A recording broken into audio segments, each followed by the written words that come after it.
Hello and welcome to Writers and Books Visiting Authors Series. This event is a partnership with the Livonia Public Library.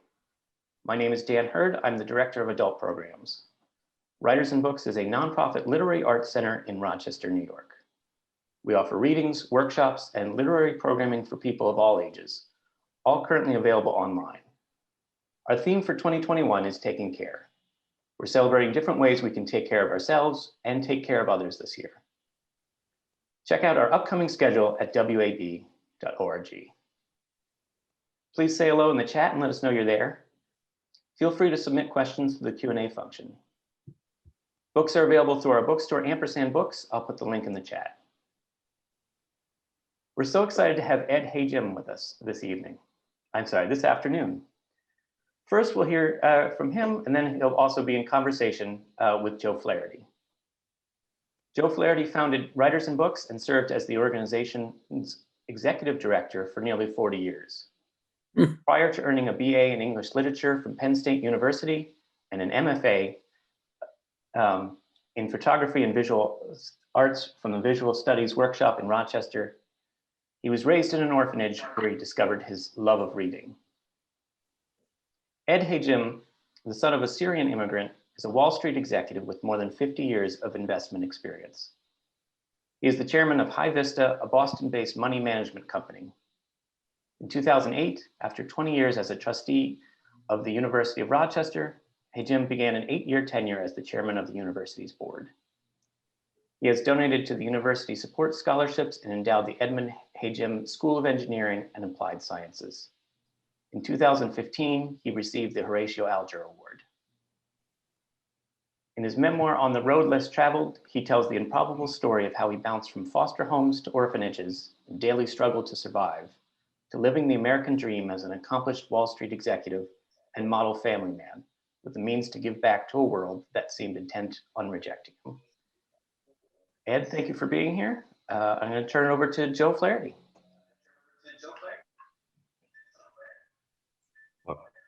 Well, thank you, Dan, for the introduction. And Ed, great to be here with you. Great to be here. Okay. Well, let me, I want you to know how much Let me get out. Okay. My wife is watching on another screen. I got out. Just causing an echo. And, okay, I think we're good now. I want you to know how much I I'm off. I don't know what else to do. Yeah, there we go. Okay. Want to know how much I enjoyed reading the book, and you know, from my own personal background, had special interest to me. And I wanted, before we begin, I thought there was a few interesting quotes on the back of the book, which I wanted to read. One from Ken Roman, former CEO of Ogilvy and Mather. Ed Hajim's life story makes Horatio Alger look like an underachiever. Yeah, Ken's got a good sense of humor. And then from Mark Zupan, who's the president of Alfred University, Ed epitomizes the eminent orphan, documented by Malcolm Gladwell, someone who is able to turn great disadvantage into strength and success, which of course you've done. So let's start at the beginning of your story. As I read the book, there are really 4 distinct parts to it, but they intertwine, of course. There's your early life, there's your education, there's your career, and then there's your giving back to the world for the success you've had and wanting to have other people see the same kind of success. But let's start with the early life. Maybe the best thing to start with might be with your father. Tell us about your father, because he's such a looming character throughout the book. But tell us a bit about him. Well, Dad, it's a story. I'm not sure that 100% true, but the story my father told me was that his great-grandfather was a metal trader that basically traveled between Iran and France. And on one of the trips, he was murdered. And so great-grandmother, who I guess was a very powerful woman, decided she would go to the New World in 1900. So they boarded a boat in Aleppo, Syria, and came to the New World. My dad had two birth certificates, but I think he was born in Aleppo. But he was an infant going across the Atlantic Ocean.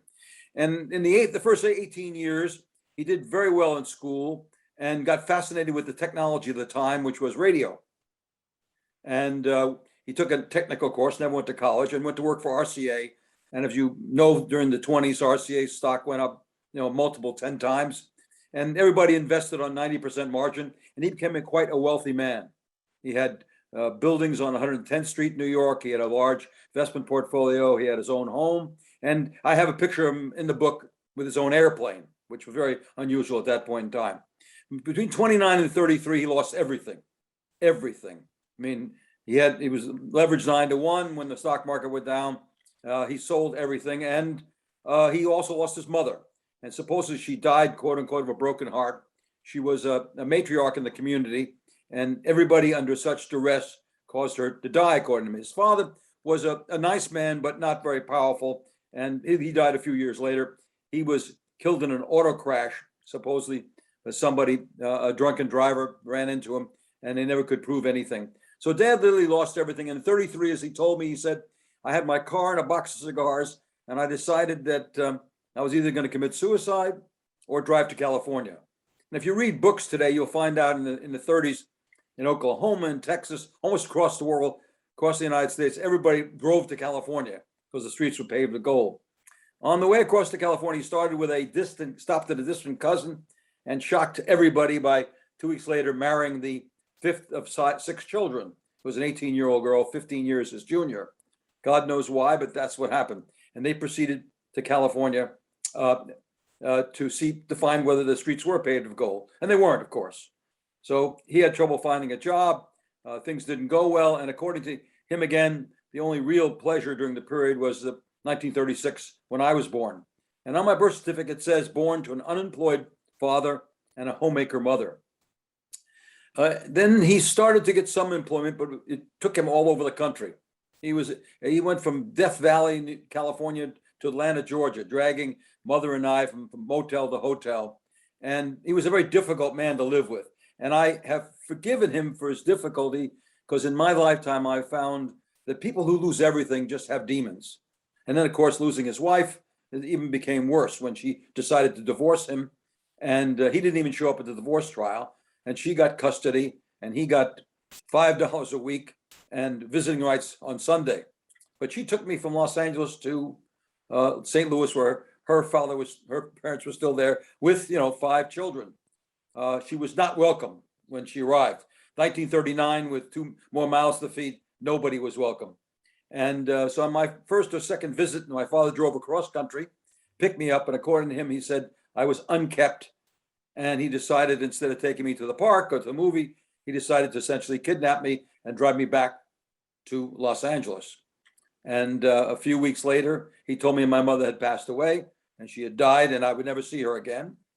And for the next 2 years, although his technical capability in radio turned from technical capability to being a radio operator aboard a ship, the only real work he could get. And so even during those next 2 years, he was away about half the time, and I stayed with neighbors. In 41, after Pearl Harbor, he was either drafted or volunteered to go in the service. And that started my EJIRA, as you said it, through 5 Catholic foster homes, the YMCA in New York, hotel in Coney Island, and finally 2 Jewish orphanages. My dad went in and out of my life from then on, and the book describes it very well. There was a very difficult period in 1947 when he was, I was supposed to stay with one of the neighbors, and she couldn't take me. So I spent a month or so by myself in a hotel room in Coney Island when I was 11 years old. The final coup de grace was when I was 15 in an orphanage, and I was aging out, and I had to be taken out of it, and he disappeared. And that was in 1951. I didn't find out why he disappeared until 2015. And in 2015, Tom Dewey had donated his papers to the University of Rochester. And one of the librarians was flipping through them, and she found my name. And of course, I was chairman of the board of trustees. She came in, I think I found something on your father. And at the time, I guess he was suing his union and the company because he was alleging that they were trying to murder him. So that's why he disappeared. And so in later life, we became estranged, but never really separated. And, I love my father. He did as well as he could do. And as I get older and started to recognize what happens to people when they have very good, difficult times, as he did, you have to accept the fact that he tried his best. He died, unfortunately, suddenly in 1971. He died on the road, stopped his car, and had a heart attack. And for the first time in my life, I actually went and got help. And I had a wonderful lady in New York from the Ackerman Institute, Peggy Penn, and she had me write letters to my father, asking the questions I wanted answered. And I would then write back as my father, and then she would analyze the letters to see what I was doing a good job. And it took over 6 months, but it helped me a great deal. And but you'll never get over that. We'll never have closure, because my father, essentially, starting as I graduated in high school, almost disagreed with everything that I did. When I went in the Navy and I decided to leave, he disagreed with that. Mm-hmm. And because if he'd have stayed in the service, he'd have done much better than he did. And he just said, right, why would you leave the Navy? Then when I got a good job in engineering, I left that to go to the Harvard Business School. I took all the money I had in the world and I put it into tuition. He disagreed with that. And of course, the biggest disagreement of all was when I married Barbara. Turns out that she looks a little like my mother. I didn't know that, but he didn't like that at all either. Mm-hmm. So it was a very difficult experience between the two of us. But, toward the end, just before he died, he did come to our house for the birth of our second child. And it was a good experience. And we always wrote letters. I mean, when he died, he left a suitcase full of, I don't know, must have been 100 letters that I wrote him. And I kept every letter that he wrote me. That's one reason I was able to write this book. Although I didn't write my childhood. The first draft of my childhood was written by my daughter because I really couldn't handle it. Because I buried it when I was 18 and I really had tried to forget it. So it was very difficult for me to dig into it. That's too long a story but it was a long period of time. Well, let's go back to your father kidnaps you, basically. He drives, That's right. Drives you Route 66, right? Yeah, we drove. In fact, the picture of the book, that's us in the car. Yeah, right, exactly. I'm the guy on the left. Right. So he drives you back to Los Angeles. And then what happens? Well, we live in a hotel and he's trying to get a job. Mm-hmm. And, in some cases, at one point in time, he was working in Death Valley in an electrical plant and he would leave me alone in the motel at age, 3 or 4. And he'd come back to the day and check on me regularly and so forth. But we traveled together. And then when he went to sea after that, he did leave me with Mrs. Benson, who I have letters from, which is very, very interesting. Because at 4 years old, I told Mrs. Benson that she better take good care of me because my father's paying her. So there was an attitude from the beginning, I guess. Right. So that Mrs. Benson is the first of a series of homes. First of a series of foster people, right? Yes. Now, interestingly, in the book, your father, I guess, insisted that you be born in a Catholic hospital. And then the foster homes are through a Catholic agency. Catholic agency. Yeah. So in a sense, you are Jewish, of course, but your upbringing was in many ways, at least until the age of 6 or so, very influenced by being in a Catholic milieu. Oh, no, until I was 10 years old. In fact, you read one of the letters in there. I say to my father, where are my baptismal certificates? I wanted to have first communion. I was an altar boy. I even combed my hair in holy order one day and remember that the nuns took care of me. I learned the golden rule from the golden ruler. I mean, and many of the things I carried with me, like, get married and stay married forever. Those kinds of things were beaten into me but the nuns in those days were very, very good. They were excellent teachers, but we went to church twice a day. We started in the morning. We before we left to go home, we went back into the church. So it was a very good experience in many respects.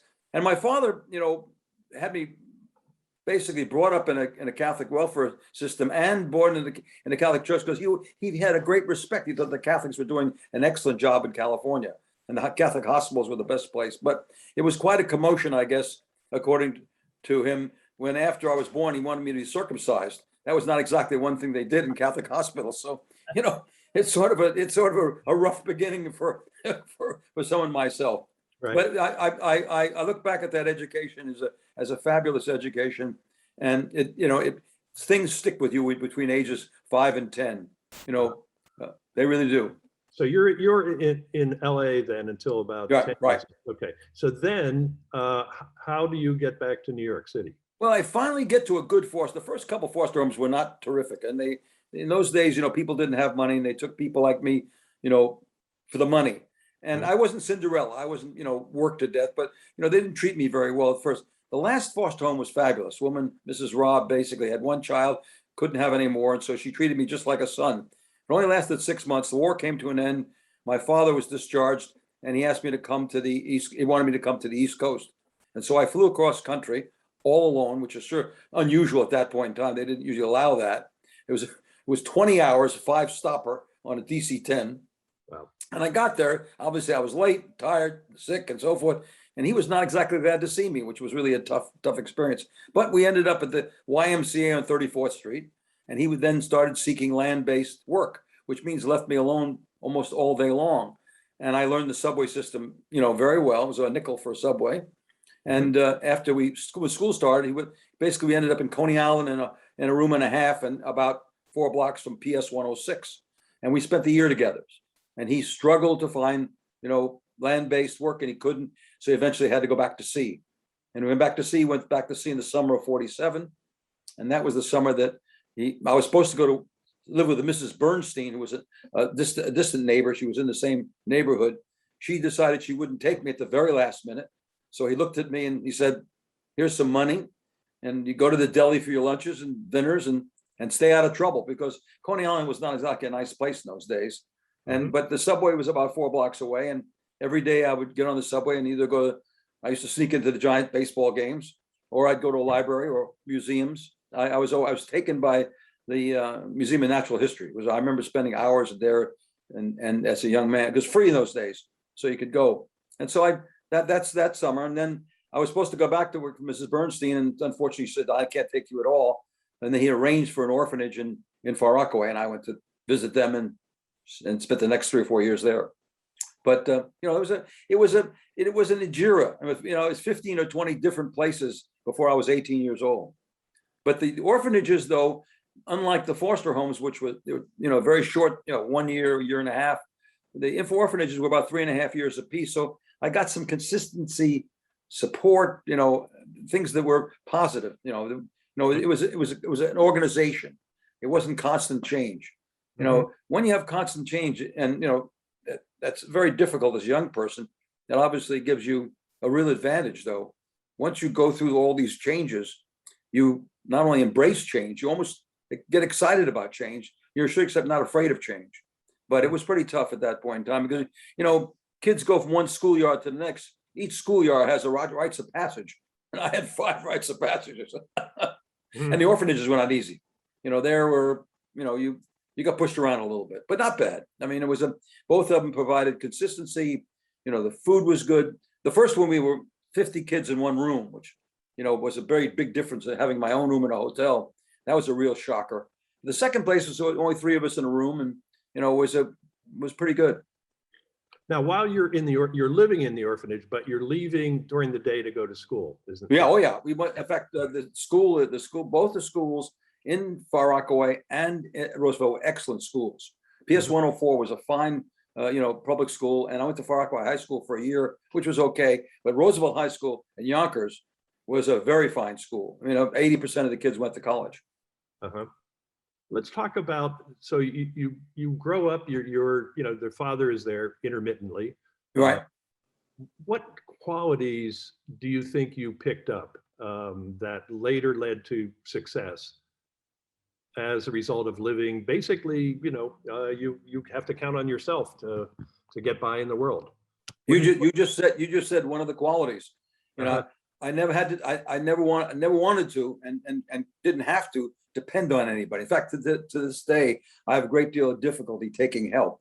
It's really that's one of the negatives. But there are qualities you pick, and that's why when I talked to the Horatio kids, I said, you know, you were really at an advantage because you're 18 years old. You've just got into college, and you have these following advantages. Think about, as I start with adaptability and the ability to embrace change. You go from place to place to place. Like each place has got a different structure. You got to find your place in it. that gives you a great deal of adaptability and a willingness and an ability to change. That's very powerful. Second thing is resilience. I mean, you got it when you all of a sudden I'm in another new neighborhood, you have resilience. And resilience is like a muscle. If you use it, you get stronger and stronger. Then, of course, perseverance. You get that helps you all through life. And also, you have, well, what I call gratitude. Going from a place where there are 50 kids in a room to 3 kids in a room, pretty good. Going from 3 kids in a room to having your own dormitory room, in a college, that's pretty good again. Essentially in the summer when I went into service, when we were in a room with, I was in a room on a battleship with 6 high racks. Some of the kids couldn't handle it. To me, it was kind of okay. I'd already gone through that. Very little anxiety. But as life progressed, I developed what I consider one of the most important capabilities is gratitude and empathy. I was grateful for everything that I got along the way, and I could empathize with people like me. Those are 2 things you don't get unless you live through it. In fact, I said to the racial reality kids that you kids are, you're luckier than my children. They said, why? I see all the question marks in the audience. I said, because you can live the American dream. My children can't. Think about that. And I'm struggling still with, I lived a wonderful life, and I'm very grateful for everything I've given. And I have great desire to give back. And it's all that because of that childhood. Now, my wealthy friends say to me, well, we can't put our kids in orphanages. What do we do? And it's a real question. It's a real question. I have some solutions. One of them, which I do with my children, outward bound, Knowles, National Leadership School, get them out there. My grandson spent 30 days in the rain in Alaska. Good for him. He bonded with all the kids he was with, he lived through a very difficult circumstance. He'll have less anxiety as he gets older. So there are things you can do. Have kids work. My daughter drove an ice cream truck for one this summer after she graduated high school. That's one of the great experiences, driving an ice cream truck. First, she comes home with this big pink ice cream truck, and I'm all very proud of her. She says, Dad, I'm going to work as I drive this ice cream truck. I said, that's great. She said, well, I got to plug it in. I said, wait a second. You can't just plug it in. It's 220. We spent the rest of the night trying to find an electrician to get 220 into our house. But driving an ice cream truck, you got to get rid of all the ice cream every day, So you start off the regular price and you start lowering your price as the day goes on until you get rid of all of it. Because if you show up the next day to the ice cream place with the truck full of ice cream, they fire you. So it was a good experience. And things like that.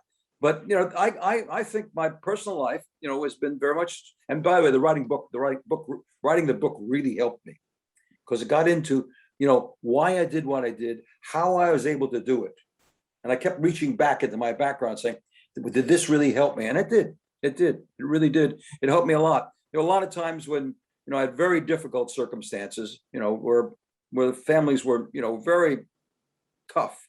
So, life was pretty good all along the way.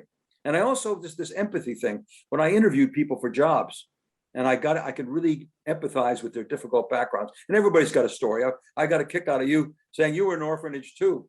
I had the book is doing wonderful things for me. People are telling me things they haven't told anybody, which is wonderful. But there are a lot of these background characteristics that come out of the book. You'll see that.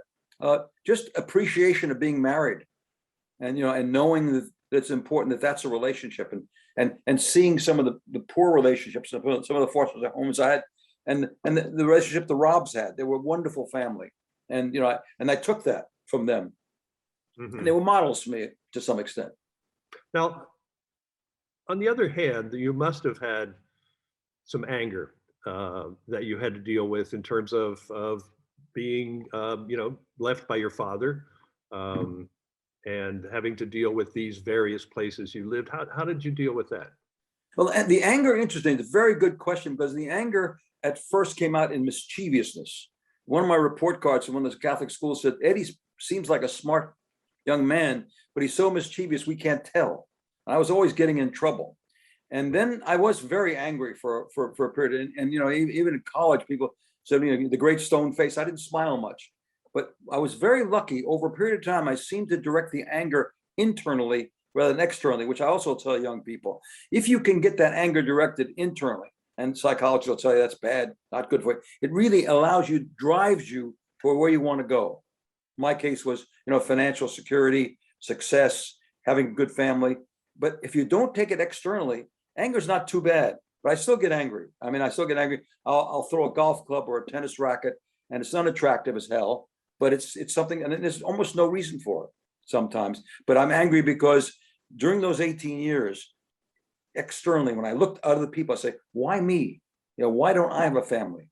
Why can't I learn to ride a bicycle? Why can't I learn to swim? All these things I didn't have. And also my clothing, when you never really feel good when you're someone who's gone to an orphanage, the clothes are not bad. They give us clothing, but it didn't look right. And most importantly, you didn't feel right. And when you come to college with the wrong haircut and a leather jacket, and the first week is rushing, fraternity rushing, you're rejected by all the fraternities, it's pretty tough. And so you get angry. But if you can take that anger and say, instead of directing it out at someone else, direct it internally and toward your goal, it's really energy you can use in the right direction. But I still get angry. You can't get rid of it. My wife says I'm much mellower than I've ever been, so I guess so. And every once in a while it'll come out. It'll just get, you're right. That's one of the big negatives in a background like this. You do develop an anger that you can't put your hands on. So I never really went through substantial help. In those days, in my day, if you got help, it kind of people wondered about you. You couldn't get counseling. The question I always get: you think you'd have done better today than then? I think so, because I probably would have gotten counseling, and they would allow me to sort of separate early on some of the problems that I had. Mm-hmm. Now, when you finished high school, were you intently thinking, okay, I'm going to go to college? That was the big breakthrough? End of my junior year, I said, I'm going to a college. I'm not going to college. I'm going to a private college. So I applied to every possible scholarship there was. I worked all through high school. I was a bag boy. I was a soda jerk. The worst job I ever had was a pin setter. I mean, they take your life in your hands, but it was 25 cents a line. And so that was a good job. I worked at nights so I saved over $200, which doesn't seem like much, but it was a lot of money in those days. Tuition was only $700. But I didn't have the money to go to school. So I applied to every scholarship, and I was convinced I was going to get the New York State scholarship. So I only applied to New York State schools, and I didn't, which was a real downer. But I applied for the NRTC scholarship, and there's only about 12 of them across the country, and I got it. And that changed my life. It allowed me to go to any one of 52 colleges, and I applied to Cornell, RPI, and the University of Rochester was really a third choice. I really wanted to go to Cornell, but Cornell said, we'll accept you, but you have to take 5 years because of the NRTC requirement. They required 4 courses. So that pushed out some engineering courses. And I argued back and forth, both with RPI and Cornell. And the Rochester said, we'll take you, we'll get you through. And they did. They didn't tell me, though, that I was going to have 6 8 o'clocks, even Saturday, for 4 years. I was going to be in laboratory every afternoon. And one summer, I was going to have to take a 3-week special course to finish, but I did. So, but it was and Rochester turned out to be great. It was a perfect place for me. And it was very luck. The principal of my high school had gone there. And so he was the one who put it on the list. Cornell and RPI, I was pretty sure I was going to get in. I was a very good math student. That was another downer. You go to college. And one of my things, I want this message to get out to young people. That first year, just get through it. Look, I think rejected by all the fraternities. My roommate was he didn't talk at all. It was terrible. He flunked out in about 3 months. But then I went to my first calculus class, and I was a whiz in math and calculus in high school. I get in there, I'm not even in the middle of the class. There's people a lot smarter than I am. And then I get my first English paper back, which I thought was great, with a D, and you could spiral down then.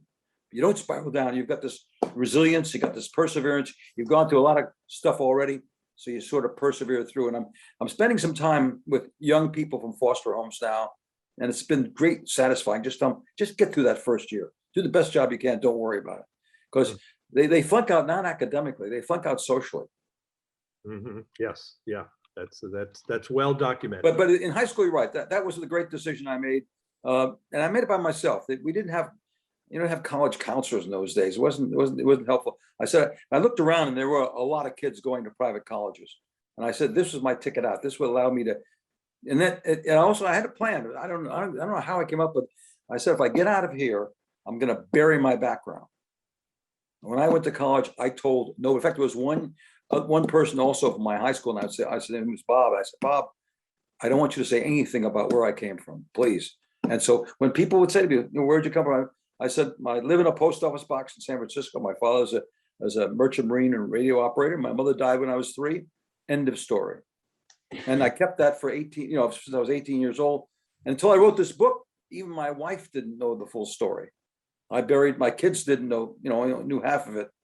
Because I didn't want, but one person said to me when I talked about it, says, a little denial never hurts. But that was a lot to deny. And psychologists will tell you it's the worst thing you can do. But I was really able to bury it, which I still can't quite figure out how I was able to do that. But because it would come out, I get angry at school, especially in college. I was an angry kid. Things went wrong and I'd get angry when I'd flunk an exam or have problems on the playing field. I played freshman baseball and basketball. And, when I had to give up, I was annoyed at that, but it came out and people didn't understand me very well. Well, because young ladies thought I was dark and interesting. Or at least dark, right? At least dark, right? Exactly. Right.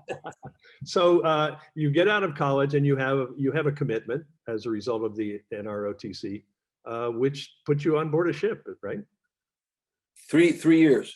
Wonderful experience. Wonderful. Taught me discipline. And here I am. I flew over. I went through 6 weeks of some basic training in San Diego.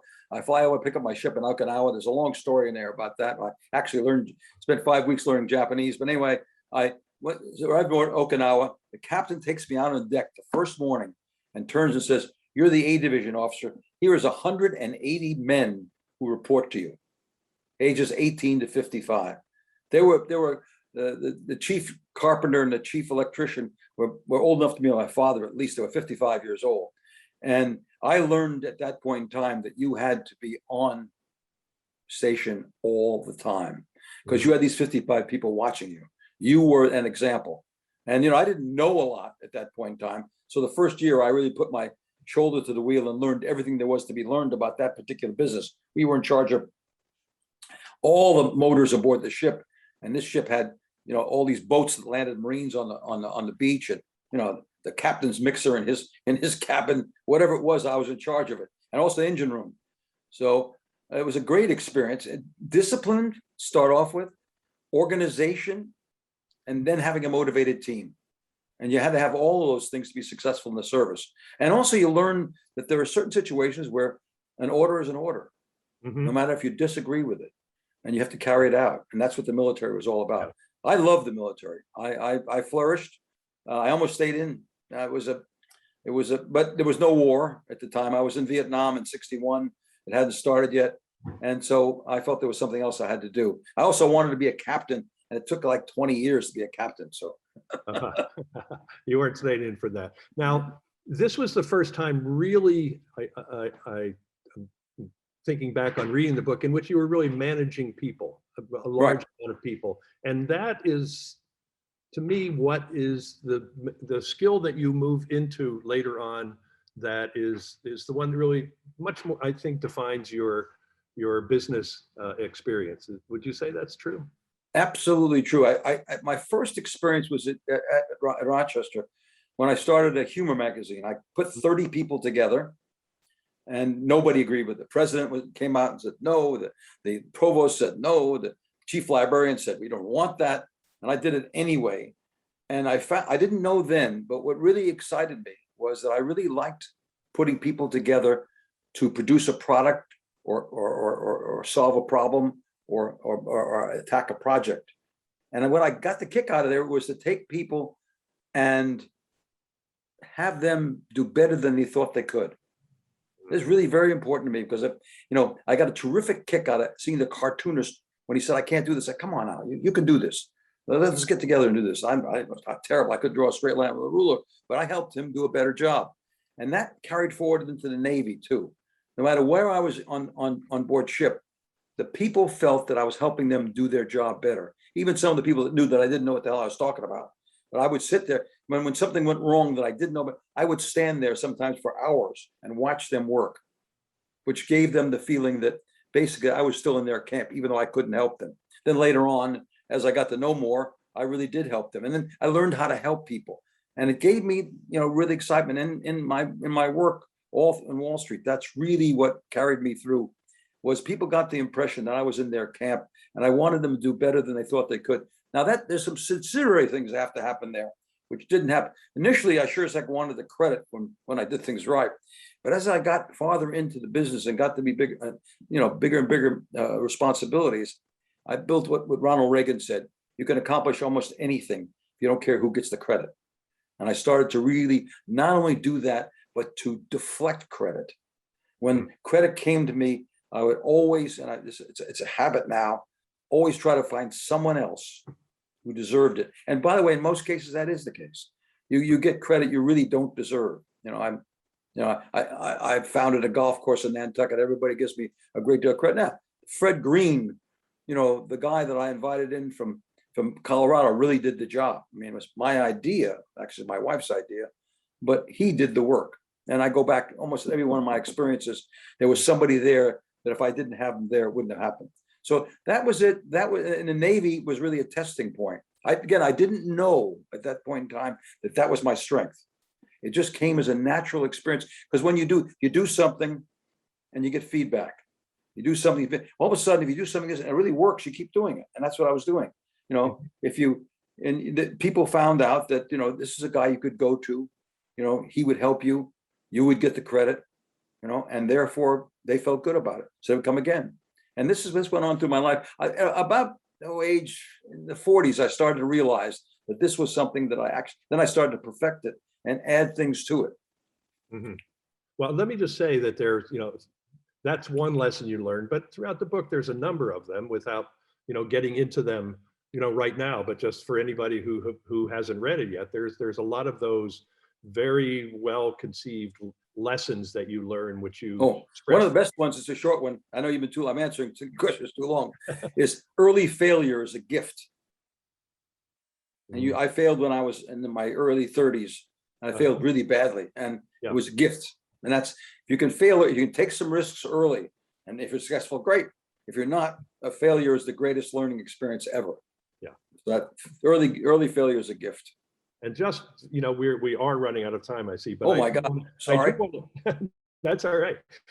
I want to get to the fact that you grew up, your father told you your mother had died in childbirth, but I mean, you were 3 years old, the last time you saw her, and she had died in childbirth at that point. But, you went through life up to a certain point, believing that your mother, was dead. And then you looked through a box of letters from your father you had put away, you had found when he died. And then your wife says she's going to throw them out, and then you start going through them. And what do you discover?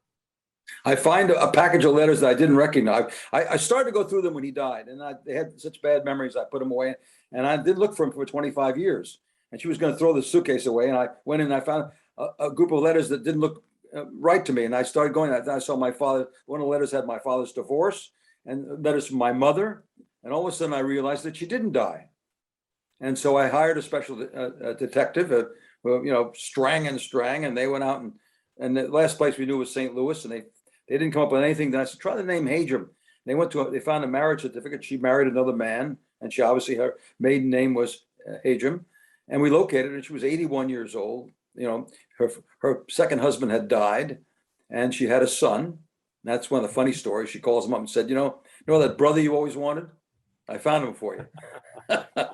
And so she was 81 years old, living in St. Louis. And in the book, I tell the story about trying to decide whether I really want to have this new person enter into my life. You got to recognize, in my mind, she was a bad person.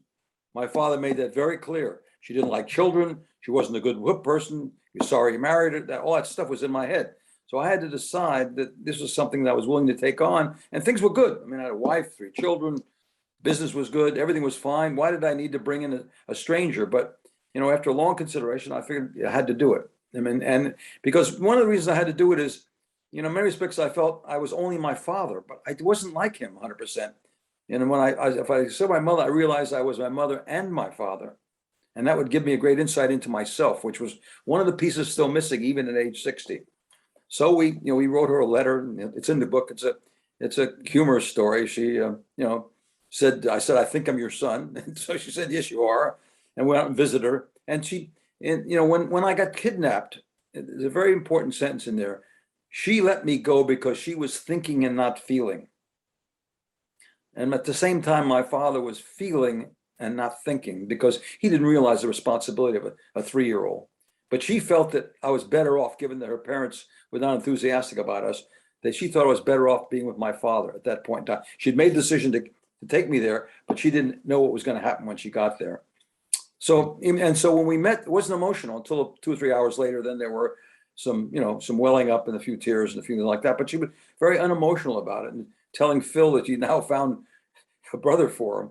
And we lived 12 years together. And she, it would, if I was a much more open person, it would have been a great PhD paper for somebody, because, 57 years of separation and so many similarities. I mean, when I go to a party, I rhyme for people. She rhymes better than I do. She memorizes it. She's kind of stooped over the way I am a little bit, tells a joke. She's always got a joke ready to tell somebody. A lot of, and she talks fast. And in St. Louis, nobody talks fast. And it's just a lot of other characteristics. And we got along very well for 12. She obviously became very close to Barbara's parents, who her mother was in her 90s also. I mean, in her 80s also, and she had a sister in the 80s. So the three old ladies got along extremely well. And, it was surprising because Mrs. Melnick, Barbara's mother, became actually my mother. And I thought there might be a problem there, but there wasn't. And but just to show what a thinking person she was, at 93, my brother I didn't put her, I put her into one of the senior residents, and she didn't like it. So she said, it's over, and she stopped eating. She said, I didn't, she was not sick. So she was a very, very practical woman. And that added, one of my successes is I'm not all my father. I'm not emotional. I'm not angry the way he was. And I do a lot of thinking. I spend a lot of time thinking about myself. And she was like that. So I realized it wasn't only my father, it was my father and my mother. Yeah. And it was a good experience. And she gained, 3 more great grandchildren and a few other things that she got out of it. And Sunday calls. If I didn't call her on Sunday, there was trouble. Yeah. So you grew up without a mother, and later in life you get a mother, although you don't get the mother that you should have or maybe could have had when you were 3 years old. But your life comes full circle in a certain sense. But you had your wife, and you had your mother-in-law also, who's my mother-in-law was my mother. She was a usual pain in the neck, just like most mothers are. She would be, I no matter what I did, she always helped me out. She'd buy shirts for me. She was a mother. In fact, my best friend, her first son was my best friend, and I think she treated me better than she treated him. And I could tell her almost anything, she would believe it. That we used to go walking together. I'd go to Arizona when she was living there, and we'd take 2 or 3 hours together and walk and talk. She was my mother. She did a great job. She was a wonderful lady. But you couldn't stand still, because you stood still, she'd polish you and put you in the closet. She never stopped moving. Never stopped moving. Yeah. Well, very good. She died in 98, so it was Yeah. Well, we're run out of time here, I believe. I'm sorry. No. My daughter always says you answered the question too long. I'm sorry. No, that's great. So, we didn't get much into your business experience, but which is a fascinating, read for somebody. And, it's a rare and wonderful story of your life. And I'm Thank you. Very, very, very glad to have read it and to have, been able to talk to you about it. I have a modest goal, which I want every freshman in every college in the United States to read it. So it's a modest goal. Because I feel that, it tells them that anything is possible. Got to remember, in addition to being all the other things I went through, I was a tiny kid.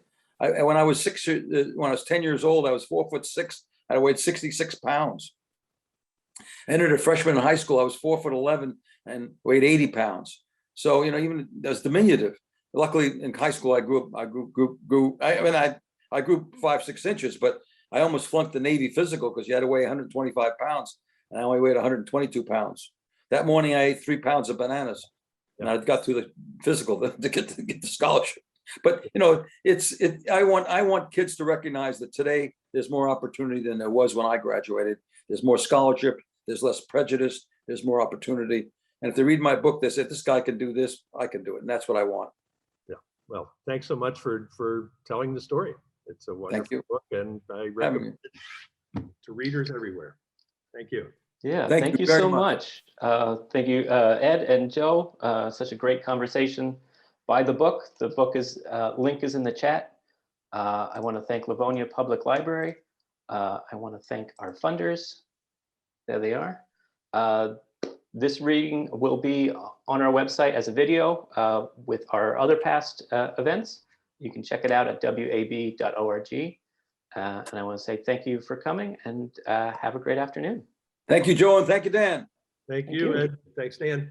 Have a great one. You too.